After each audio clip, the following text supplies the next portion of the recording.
Bonjour à tous et bienvenue dans cette partie de la formation. Tout à l'heure, on a vu comment créer une entité. La façon de faire ne change pas, quelle que soit l'entité que vous voulez créer. Il suffira simplement d'aller au niveau de votre terminal et de taper la commande que nous avons tapée tout à l'heure, PHP bin console make entity, et vous répondez simplement aux questions. Mais ne vous inquiétez pas, dans cette formation, nous aurons beaucoup d'entités à créer. Donc, au fur et à mesure que nous créons des entités, nous allons voir les particularités, voilà. Et jusqu'à la fin de cette formation, vous serez quand même capable de créer n'importe quelle entité, de personnaliser ça à fond pour avoir vraiment des données qui sont totalement en harmonie, en cohérence avec les spécifications du projet que vous avez en face de vous. Maintenant, voilà, on vient de créer l'entité. Je vous ai parlé du repository, mais on n'est pas encore parti dedans. On peut aller là-dedans, ici. Et là, à l'intérieur, nous voyons que nous avons une classe, user repository, qui étend, service entity repository. Alors, service entity repository, c'est une classe qui est déjà définie, qui contient déjà plusieurs méthodes qui sont déjà disponibles. Donc, le fait que user repository hérite de cette classe ici, va nous permettre tout simplement de pouvoir utiliser pas mal de méthodes. Et ici, en haut, ici, on nous parle déjà rapidement. Ici, on nous parle de service entity repository. On nous dit que cette entité-là, ce service-là a déjà des méthodes comme find.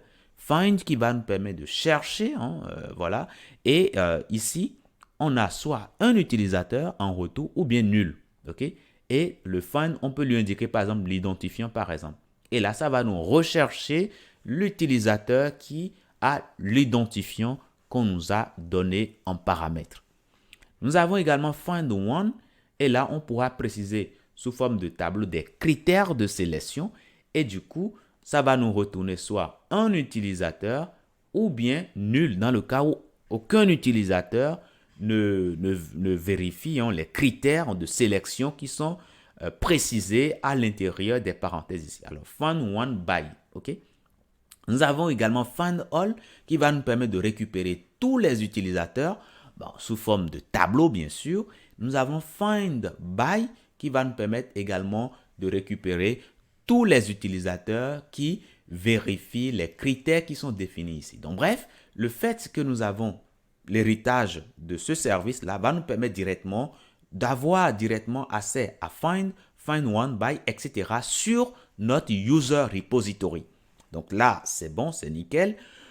On peut descendre un peu également. Vous allez voir que ici également, on peut également écrire nous-mêmes nos propres méthodes de manipulation des données. Parce que ces méthodes que nous avons ici, bien que ça nous aide à accéder rapidement aux données, mais à un moment donné, nous allons constater quand même que ces méthodes ne peuvent pas nous permettre de faire parfois des choses de manière très spécifique, très poussée. Ok? Donc, pour des fonctionnalités très avancées, très poussées, parfois, on aura besoin nous-mêmes de créer nos propres fonctions de manipulation de données. Et ça, nous pouvons le faire avec le langage DQL, ok? Doctrine Query Language. Et c'est ce que nous avons ici. Alors, quand on sera sur les projets avancés, nous allons parler de ça. Pour l'instant, ne vous inquiétez pas. On est capable déjà de faire le minimum avec ces fonctions que nous avons là. Donc là, c'est bon, c'est parfait. Maintenant, nous voilà avec l'entité qui est créée, le repository qui est créé. Mais waouh, nous avons gagné un temps fou. On aurait pu les faire par nous-mêmes. Et là, vraiment, on va passer beaucoup de temps. Mais pour nous, c'est déjà réalisé. Et donc, nous allons maintenant créer la migration associée à cette entité. Alors, la migration, comme je vous l'avais dit, c'est un fichier qui sera créé dans lequel on aura les instructions à exécuter sur la base de données. Donc, je vais alors commencer par doctrine. Alors, je peux abréger doctrine en mettant D tout simplement. Doctrine, database, Non, je peux mettre simplement make migration. Make migration. Voilà, tout simplement pour créer une migration. Je fais entrer et là, ici, au niveau de migrations, pour l'instant, nous n'avons rien là à l'intérieur. Mais on patiente, on a juste à patienter pour voir ce qui va se passer tout à l'heure.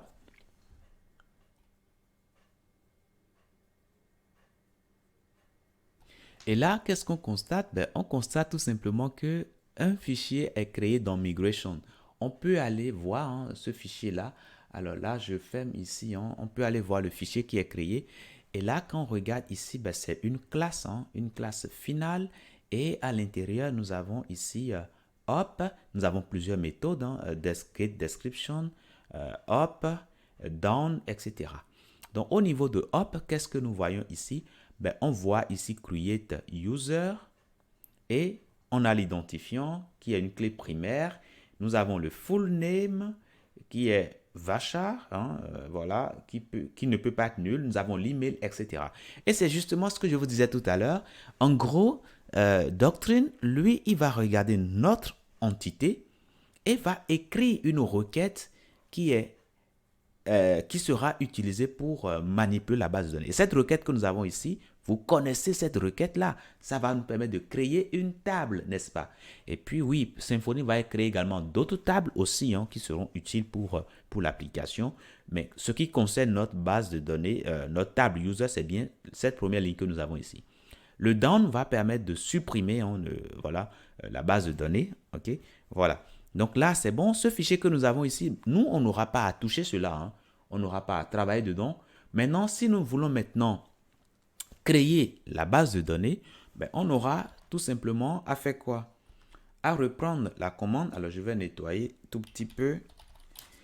On va reprendre ici la commande et nous allons mettre tout simplement doctrine, migration, migrate. Ok? Alors, on peut mettre ça en toutes lettres, doctrine, migration, migrate. Mais on peut avoir ce raccourci-là. Et lorsqu'on va lancer, qu'est-ce qui va se passer? Là, ça nous pose une question. Ça nous dit, voilà, que nous voulons exécuter une migration. Alors, cette action-là, il faut savoir que le fait de faire cela, ben, s'il y avait déjà des données en base de données, ben, en gros, le schéma des bases de données pas des bases de données, mais des tables vont changer si éventuellement la migration nécessite cela. Mais vraiment, il y aura une modification sur la structure de notre base de données. C'est justement pourquoi on nous demande, est-ce qu'on est vraiment sûr de ce qu'on est en train de faire? Est-ce qu'il n'y a pas une erreur par hasard? Non, nous, il n'y a pas d'erreur. Donc, on peut simplement faire entrer tout simplement. Et là, ben, la migration est bien poussée en base de données. Alors, comme on utilise SQLite ici, bon, on peut tout simplement mettre une extension. Je viens au niveau de extension ici. Nous allons chercher SQLite. Voilà, SQLite ici. Voilà, nous avons ici SQLite. On peut tout simplement installer ça. Moi, je l'ai déjà. Et c'est justement pourquoi je ne vois plus installer ici, mais vous pouvez l'installer. Vous avez Explore and Query SQLite Databases. Et là, on nous explique comment l'utiliser. C'est très simple. Si vous l'avez, ben, vous pouvez tout simplement voir le contenu de votre base de données en faisant tout simplement CTRL-E et nous allons mettre le chevron fermant et nous allons cliquer sur SQLite Open Database. Et là, ça va nous demander de choisir la base de données que nous voulons ouvrir et c'est bien la base de données qui se trouve à l'intérieur du dossier var. Alors, souvenez-vous que je suis revenu sur SQLite. Ok, je suis revenu sur SQLite. Voilà. Donc, du coup, je peux alors refaire l'opération de tout à l'heure. Je choisis la base de données. Et là, ici, je vois désormais qu'il y a l'onglet SQLite Explorer. Donc, je peux aller dans cet onglet-là, SQLite Explorer. Et là, j'ai ma base de données. Quand je l'ouvre ici, je vois les tables qui sont créées. Et à l'intérieur, je vois bien le user. Ok, enfin, je vois user, je vois l'identifiant de l'utilisateur, le full name, l'email et le mot de passe. Donc là, c'est bon, c'est parfait. Imaginez que nous voulons faire la même chose au niveau de MySQL. Oui, nous en avons le droit. Donc, on peut dire ici que nous voulons commenter ceci et décommenter cela. Mais attention, attention, les requêtes pour questionner ou bien pour manipuler la base de données SQLite, les requêtes ne sont pas les mêmes que les requêtes pour questionner et exécuter et manipuler MySQL. Ok? Donc, la migration qui était générée va poser un problème. peut poser un problème parce que oui, c'est vrai que au niveau des requêtes, il y a des similitudes, c'est vrai, mais c'est pour vous dire qu'une requête qui est une migration qui est créée pour une base de données spécifique peut ne pas fonctionner pour d'autres bases de données. Et là, dans ce cas, vous pouvez supprimer voilà, la migration, le fichier de migration que vous avez là. Donc, pour supprimer ça, vous pouvez venir dessus directement et puis vous pouvez supprimer, tout simplement, pour supprimer le fichier, il n'y a pas de souci, ok? Maintenant, je peux à nouveau faire quoi? Ben, créer à nouveau une migration. Make migration, je fais ça. Ça va me demander à nouveau, bon, là, ça ne me pose plus de questions, mais c'est créé automatiquement. Et du coup, je peux maintenant tenter maintenant de pousser la migration en base de données. Et une fois que c'est fait, bon, là, ça me demande, est-ce que je suis sûr? Oui, je suis sûr de ce que je fais. Et là, maintenant, je peux aller au niveau de PHP MyAdmin, ici.